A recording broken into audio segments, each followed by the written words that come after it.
SP2D ke bank penyalur dengan target total 11.786.000.000 bagi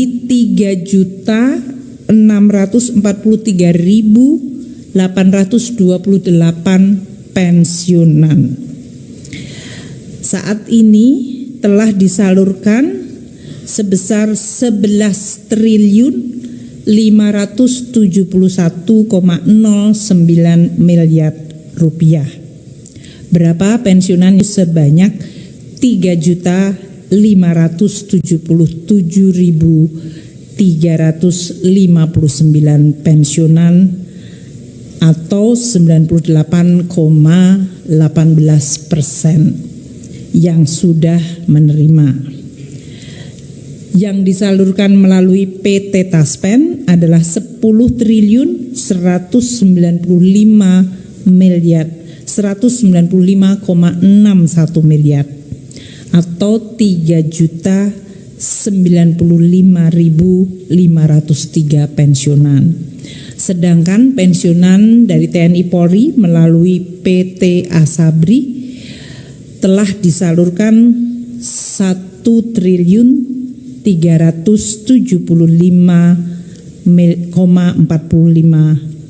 1.375,48 miliar rupiah. Itu untuk pensiunan TNI Polri yang disalurkan melalui PT Asabri. Sebutan tersebut mencerminkan sebuah tanggung jawab yang luar biasa bagaimana kita mengelola keuangan negara, keuangan publik secara transparan, akuntabel, dan terus berorientasi pada manfaat dan sebesar-besarnya untuk kemakmuran rakyat yang adil dan beradab. Peranan ini menempatkan Kementerian Keuangan terus-menerus akan menjadi kementerian yang akan dilihat oleh semua stakeholder secara luar biasa detail. Karena tidak ada negara yang bisa maju, memakmurkan rakyatnya, mencapai cita-citanya tanpa pengelolaan keuangan negara yang baik, yang akuntabel, yang transparan, yang kredibel dan berkelanjutan. Sebagai otoritas pengelola keuangan negara yang sering disebut sebagai otoritas fiskal, maka Kementerian Keuangan memiliki tugas fungsi dari mulai menyusun kebijakan ekonomi makro, pokok-pokok kebijakan fiskal, memiliki fungsi untuk menghimpun penerimaan negara, mengelola belanja negara baik di pusat, kementerian lembaga, di bendahara umum negara, dan transfer ke daerah, mengelola pembiayaan dan perbendaharaan secara prudent, agile, dan efektif, dan mengelola aset-aset atau kekayaan negara. Peranan Kementerian Keuangan tidak sekedar sebagai administrator. Undang-undang yang mengatur kita dan tanggung jawab serta sumpah jabatan yang saudara-saudara sekalian baru saja mengucapkan adalah melaksanakan peraturan perundang-undangan. Dan peraturan perundang-undangan di bidang keuangan negara sangat banyak. Utamanya Undang-Undang Keuangan Negara, Perbendaharaan Negara, Undang-Undang mengenai uang negara, dan berbagai undang-undang lain seperti perpajakan, bea dan cukai, dan juga mengenai pembiayaan serta kekayaan negara. Dengan tanggung jawab yang begitu luas, yang mempengaruhi hajat hidup orang banyak, maka pejabat di Kementerian Keuangan memiliki peran yang begitu sangat penting.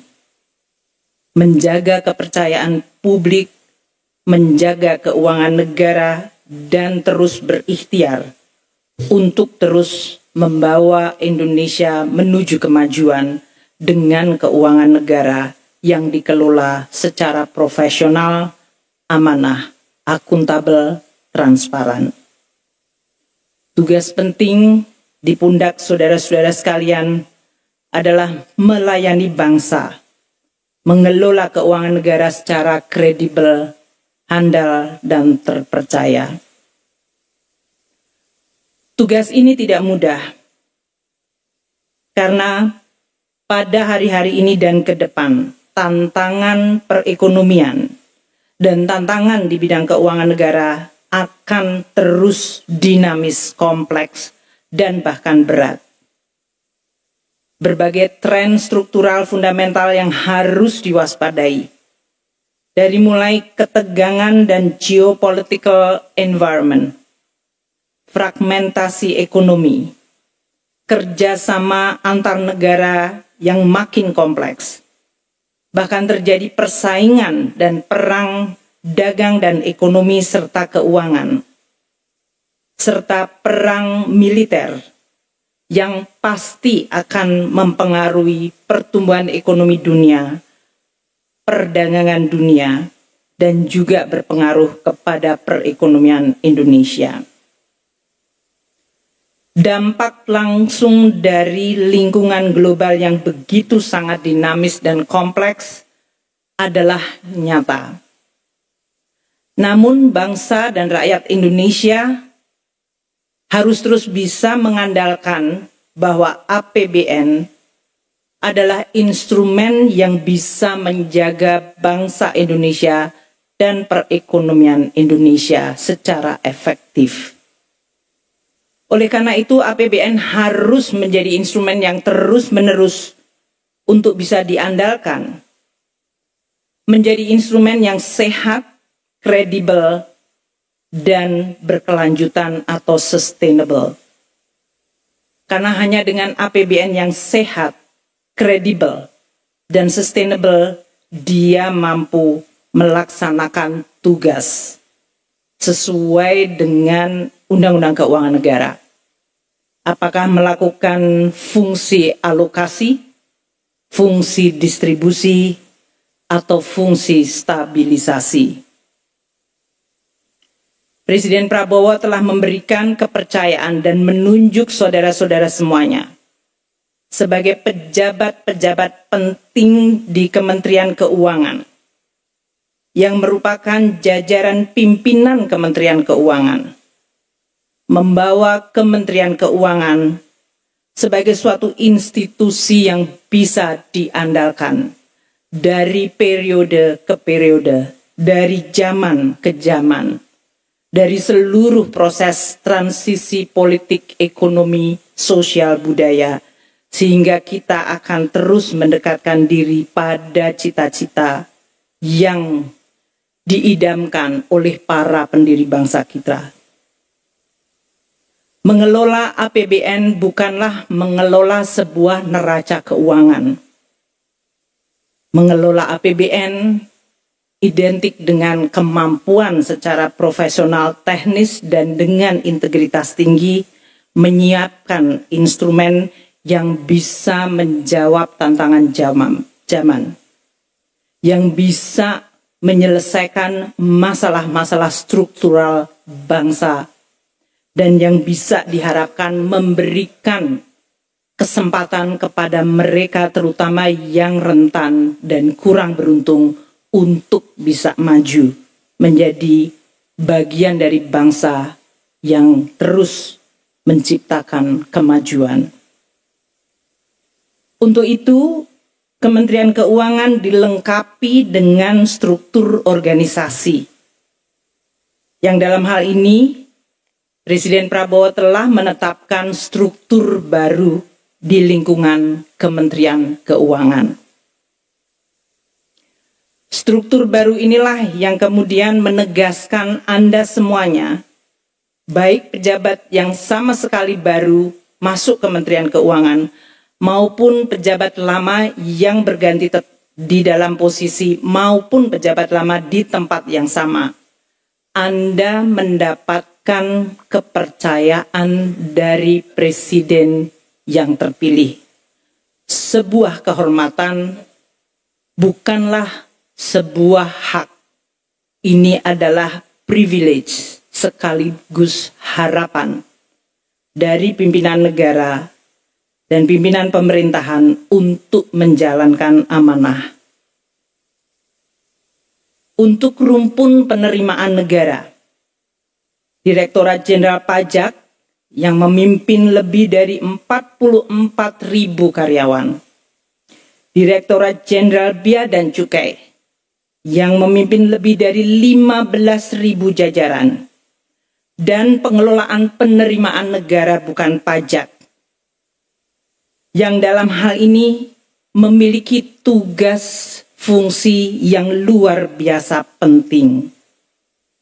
Kita sudah memahami harapan pimpinan negara. Penerimaan negara harus meningkat. Tax ratio harus meningkat. Pelayanan kepada wajib pajak harus membaik. Kepastian mengenai perpajakan juga harus meningkat. Transparansi dan tata kelola harus terus diperbaiki. Tugas penerimaan negara sangat nyata karena setiap tahun kita ditetapkan oleh undang-undang untuk mencapai target penerimaan negara, baik pajak, bea cukai, maupun penerimaan negara bukan pajak.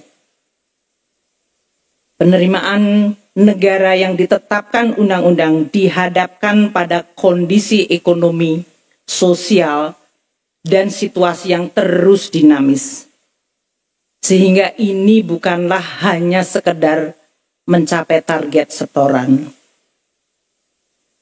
Ini adalah sebuah instrumen yang memiliki kepentingan yang luar biasa untuk terus menjamin kebutuhan negara bisa dibiayai secara sustainable, namun tidak mematikan dan melemahkan ekonomi. Bahkan fungsi penerimaan negara juga diharapkan oleh masyarakat untuk mewujudkan keadilan sosial bagi seluruh rakyat Indonesia. Yang lemah dibantu, yang mampu wajib memenuhi kewajiban perpajakannya. Pada rumpun belanja negara, Direktorat Jenderal Anggaran dan Direktorat Jenderal Perimbangan Keuangan memiliki tugas yang luar biasa penting. Dengan instruksi yang sangat jelas dari Presiden untuk terus meningkatkan efisiensi belanja, efektivitas belanja, kemampuan belanja untuk mampu menyelesaikan masalah-masalah struktural, terutama di bidang pendidikan, kesehatan, melindungi yang lemah, mengangkat mereka yang masih di dalam situasi yang rentan dan juga miskin untuk bisa diberdayakan, mendukung kenaikan kesejahteraan berbagai kelompok masyarakat. Tugas yang tidak mudah karena belanja negara dilaksanakan oleh seluruh kementerian lembaga dan juga dengan pemerintah daerah. Ini adalah tugas yang harus terus dilakukan dengan membuka mata dan membuka telinga untuk melihat dan mengevaluasi efektivitas belanja negara. Tugas di bidang perbendaharaan dan pengelolaan risiko, termasuk pengelolaan utang. Di tengah dinamika global yang luar biasa, pergeseran geopolitik yang membawa dimensi ekonomi dan finansial yang sangat nyata, dan pergerakan dari berbagai instrumen yang terus kita ciptakan, membawa tanggung jawab dari sisi Direktorat Jenderal Perbendaharaan dan Direktorat Jenderal Pengelolaan Pembiayaan dan Risiko untuk mampu menjaga secara waspada berbagai kemungkinan resiko dari kebijakan, dari instrumen, dari pergerakan market atau pasar yang sering terjadi sangat tiba-tiba, dan dari sisi kompleksitas untuk kita mampu terus menjaga keuangan negara secara sustainable. Direktorat Jenderal Kekayaan Negara dengan aset lebih dari 13.000 triliun rupiah, pengelolaan dan pemanfaatan aset harus mampu terus menciptakan nilai tambah produktif bagi perekonomian. Unit-unit yang selama ini disebut dukungan manajemen, Sekretariat Jenderal yang mengelola organisasi, sumber daya manusia, dan logistik, Inspektorat Jenderal yang merupakan tulang punggung sistem pengendali internal, dan Badan Teknologi Informasi dan Kriptografi atau BTIK.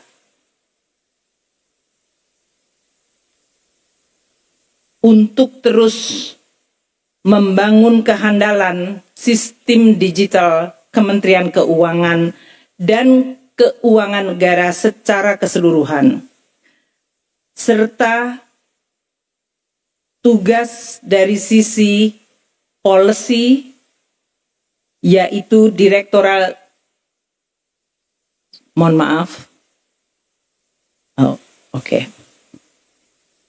dan fungsi policy, yaitu Direktorat Jenderal Strategi Ekonomi dan Fiskal, Direktorat Jenderal Pengelolaan Keuangan atau Stabilitas dan Pengembangan Sektor Keuangan, serta Badan Pendidikan dan Pelatihan Keuangan untuk memastikan kebijakan-kebijakan fiskal dan keuangan negara mampu terus menjawab tantangan hari ini dan ke depan.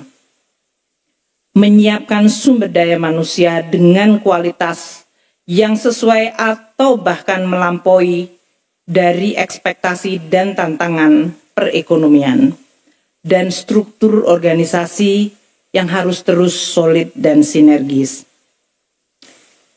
Ibu bapak sekalian yang kami hormati, Kementerian Keuangan memiliki semangat Kementerian Keuangan 1.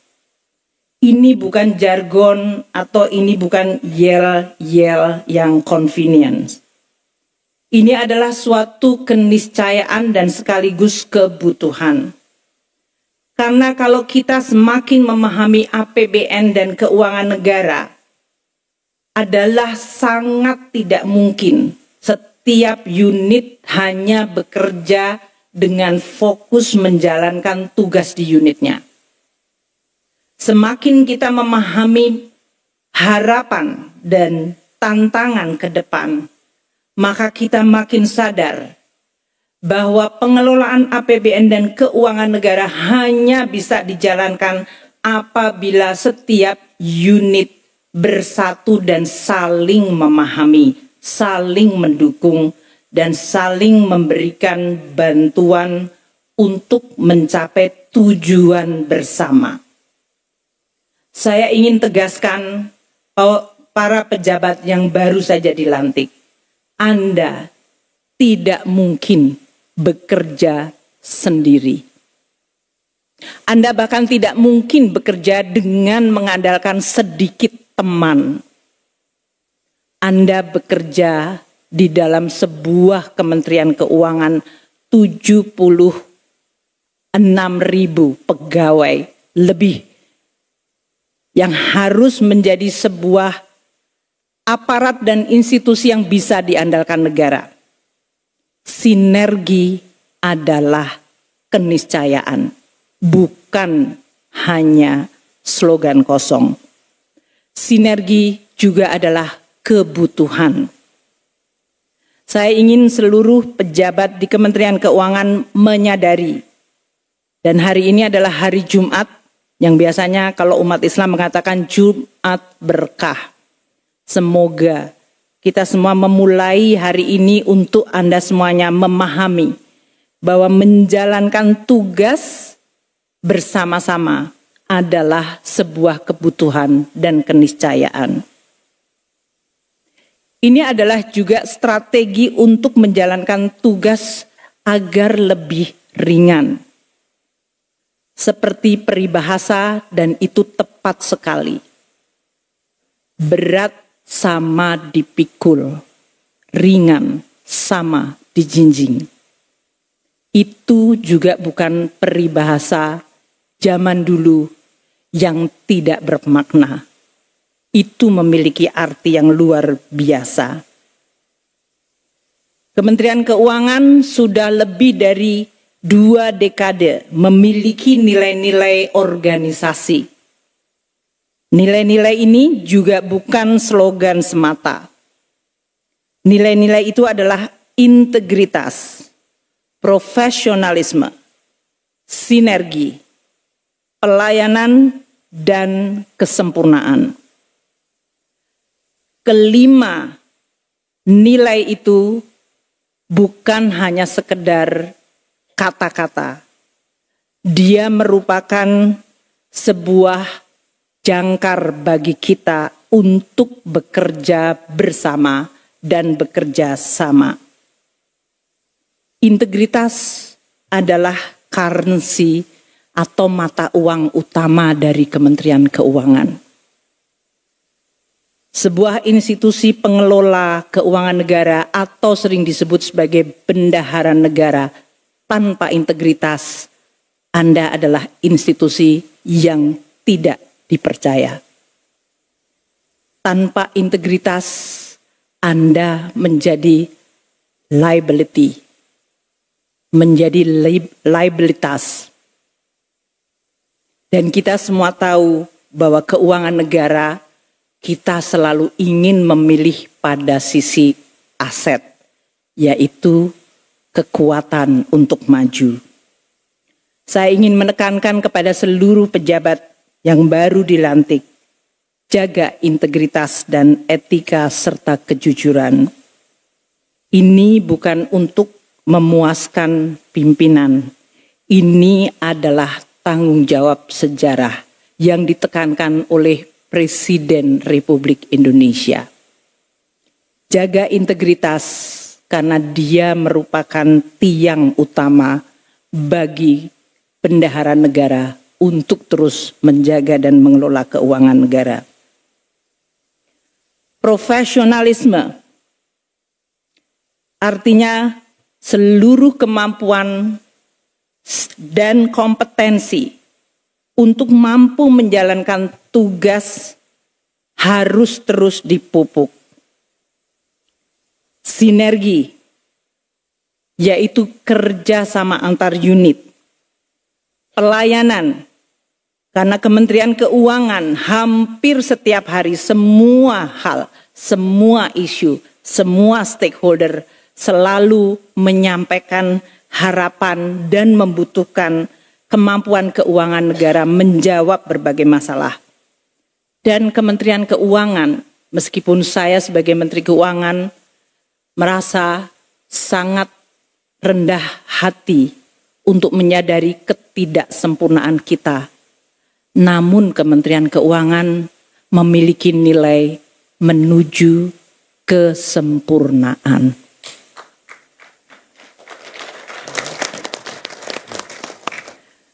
Nilai kesempurnaan bukan karena kita jumawa bahwa kita adalah sempurna. Justru kesempurnaan menjadi salah satu kompas bagi kita untuk mengingatkan bahwa kita harus terus-menerus makin baik.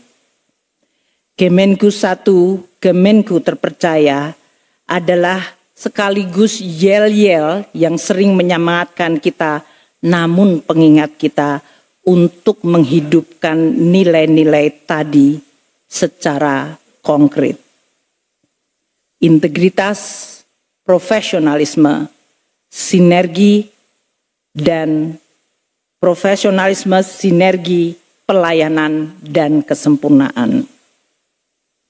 Ibu Bapak sekalian, saya bisa memberikan banyak sekali, ini masih 20 halaman lagi. Karena pidato ini didesain untuk masing-masing akan saya bacakan di posisi yang baru.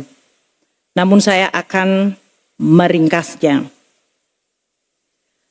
Tugas support dari seluruh Dukman, Pak Heru, Pak Awan, Pak Andin di BPPK adalah tugas untuk menyiapkan Kementerian Keuangan sebagai organisasi yang diharapkan memiliki kompetensi tinggi. Kompetensi dari jajaran Kementerian Keuangan harus terus ditingkatkan. Latihan, exposure, engagement, secondment, dan juga bahkan dari sisi karir dari seluruh jajaran Kementerian Keuangan. Rotasi, mutasi, penugasan itu adalah bagian dari pematangan dan peningkatan terus-menerus dari Kementerian Keuangan. Saya minta itu dijaga dengan penuh integritas. Lihat, teliti kemampuan dari jajaran kita. Perbaiki kemampuan teknis, pupuk integritas, terus diberikan berbagai ujian dan latihan sehingga mereka mampu menjawab tantangan hari ini dan ke depan. Pak Awan sebagai pimpinan dari Inspektorat Jenderal Kementerian Keuangan yang begitu besar sering lumpuh atau distigmakan oleh kasus-kasus 1-2 tapi menyedot perhatian seluruh rakyat Indonesia termasuk warga netizen. Tingkatkan integritas dan pengendalian internal. Bekerja sama dengan seluruh unit eselon 1. Kita selalu melihat beberapa titik-titik rawan.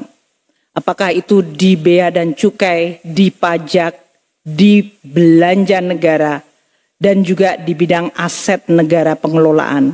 Semuanya harus kita tingkatkan kewaspadaan. Pak Andin juga terus meningkatkan termasuk kemampuan kita mendesain berbagai corporate university untuk meningkatkan kemampuan anak buah kita yang tidak boleh berhenti belajar.